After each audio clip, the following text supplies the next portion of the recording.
How's it going? Today's topic is tires. But I had to come out because my wife, after she received her clean car after our visit to the dealership for some work, apparently the birds had a field day on her car. Now, I'm not sure if you can see, there's not a lot of white. Usually when you see bird poop, you see a lot of white. But they actually tagged her pretty good. So it sort of goes to show if you have a clean car, you will definitely be a target for all the birds out there. But in any case, wanted to talk today about tires. Now, the reason, I'm not sure if you saw previous segments on the car dealership experience, but the big reason was actually doing maintenance on your tires. And I wanted to explain why that is so important today. So just to show you my wife's tires a little bit, they're in pretty good shape. But what's more important is for any vehicles, a vehicle, it has 4 tires, right? And those tires actually are your only contact with the road.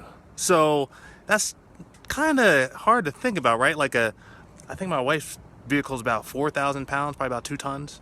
For it to be the only contact points to the road, that makes them extremely important, right? So if you're talking about having traction during icy conditions, traction when it's windy, when it's wet, all those things, your tires are the only thing that essentially will save you. So you have to make sure that they're properly inflated. You have to make sure that they have proper tread. So all those things are really important. And not to mention, having a good manufacturer as far as for the tires themselves actually makes a big difference. But why did I actually take it to the dealership for, the tire alignment? And why did I go to Costco for the rotation and balance? Well, certain vehicles are getting incredibly intelligent. So just like the smartphone that I have here, you actually have some vehicles out there that are really smart, and they have something called traction control. Now, in addition to that, you may also have all-wheel drive or four-wheel drive. And what I learned, or what we learned a few years ago, is that if anything happens to one tire, you essentially have to replace all 4 tires. So think about that, right? Anytime you have a tire that is flat or something's just not right with it and you have to replace it, you have to replace all 4 tires. Why? Because the vehicle is so smart that if you don't have all 4 tires that have the same wear and age to them, that'll actually mess up how the computer thinks. So it needs everything balanced when you start out.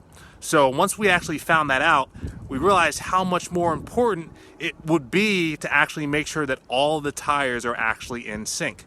So what the rotation and balance actually does is it moves the tires around each spot of the vehicle so that everything's balanced. Not all vehicles wear the same way. Vehicles might be heavier in one spot than another. And as a result, all the tires don't get the same amount of wear. So you actually have to balance them out. And honestly, that's the same thing for life. If you don't have balance, things might be out of whack. You might be leaning to one side or the other, and you definitely don't want that in the car. And then the other piece is the alignment. So I'm not ever sure if you've ever seen it before. I've seen it a couple times where a vehicle is riding down the road and it looks like it's driving sideways. And that's because the alignment's off. And I've seen alignment so bad in some cases that I thought a vehicle was turning, but it was actually going straight. So those are 2 additional things that in order to make sure that the tires are wearing evenly, that you essentially want to make sure that you actually do. So I wanted to share that little segment on tires today. Why? Because they're the contact points you have with the road. And if you think about your life, it's almost like your reputation. I'm sure you could probably think of a few other things as far as how you engage, but tires are incredibly important. If you think about the entire car, it will be nothing without the tires that actually have traction on the road. So hopefully you enjoyed this segment on tires, and I'll catch you on the next one. Bye.